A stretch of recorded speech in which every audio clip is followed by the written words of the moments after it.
Nous devons tout juger dans nos vies selon la valeur et la nature de ce qui est incorruptible. Vous devez vous arrêter un peu et penser à cela. Tout ce qui constitue ma vie doit être comparé à l'étalon de ce qui est incorruptible, c'est-à-dire de ce qui peut supporter la gloire. Que restera-t-il de tout cela après avoir été testé? Combien de tout ce qui aura caractérisé ma vie subsistera quand je quitterai ce monde? Quand tout ce qui est d'ici-bas s'en ira? Qu'est-ce qui réapparaîtra encore marqué par la gloire éternelle? C'est un sérieux défi, mais c'est ainsi que le ciel voit les choses, et c'est à cela que le ciel travaille. La raison de l'œuvre du Seigneur en nous est selon cette loi, cette norme, qu'il y ait peu de choses corruptibles, passagères, transitoires, et faire que tout soit incorruptible. Quelle sera en nous finalement la proportion de l'incorruptible par rapport au corruptible? Je pense qu'il y a un peu de questions plus solennelles et plus sérieuses qui pourraient être posées ou à laquelle nous pourrions être confrontés que celle-là. Oh, combien peu nous voyons les caractéristiques de la vie d'en haut, dans ce qui nous préoccupe, dans ce que nous faisons, dans tout ce que nous accumulons, et combien de tout cela parviendra au terme sans que rien ne subsiste et ne réapparaisse? Combien de tout cela peut être considéré comme réellement incorruptible? Ou est-ce uniquement fait sur la base de ce qui est nôtre et corruptible? Notre première déclaration prendrait toute sa signification quand nous commencerions à considérer cette question. Dieu est principalement préoccupé par la valeur intrinsèque. Ce n'est pas pour lui une affaire approximative, c'est une affaire absolue.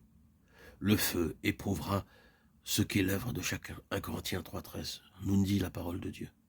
C'est une affirmation universelle et impérative. Le feu éprouvera, c'est impératif. L'œuvre de chacun, c'est universel. Et je pense à la lumière du Nouveau Testament, que nous serions dans le vrai en ajoutant que le feu éprouvera chaque homme, et non seulement son travail. Le feu testera chaque homme. Le feu peut signifier beaucoup de choses. Il peut signifier les épreuves personnelles dont Pierre parle, l'ardente épreuve testant la foi, éprouvant l'or.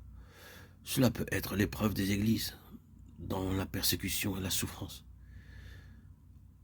Et Dieu sait combien cela peut être vrai, dans beaucoup de parties de ce monde. L'épreuve ardente de l'Église. Mais quoi que le feu puisse signifier, dans ses multiples applications, c'est ce qui classe les choses par catégorie d'appartenance. Le feu met le corruptible dans la catégorie de ce qui est correctible et le fait reconnaître comme corruptible. Il appartient à cette catégorie. Le feu le déclare.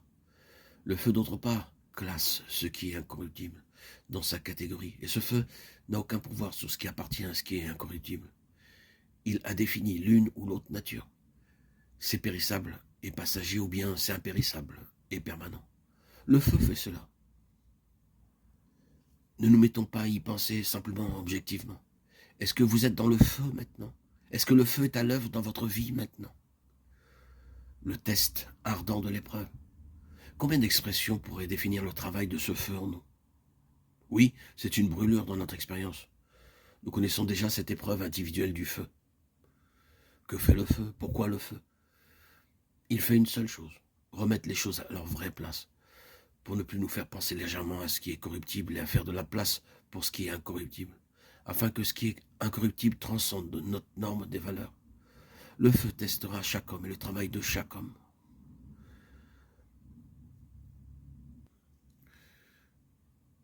La loi de ce qui est incorruptible doit être appliquée à tous les domaines. Elle doit être appliquée premièrement à nous-mêmes. Quand nous aurons vécu notre vie et nous en serons allés, quelle sera la substance incorruptible résultant de notre existence ici-bas? C'est une question universelle et parfois la réponse est bien difficile, certes. Qu'aura-t-il eu pour vaincre le temps, vaincre la mort, vaincre tout ce royaume de corruption et paraître encore dans la gloire pour toujours, comme l'aboutissement de notre existence, de ce bref voyage sur cette terre? Nous devons appliquer la question de ce qui est incorruptible à nous-mêmes.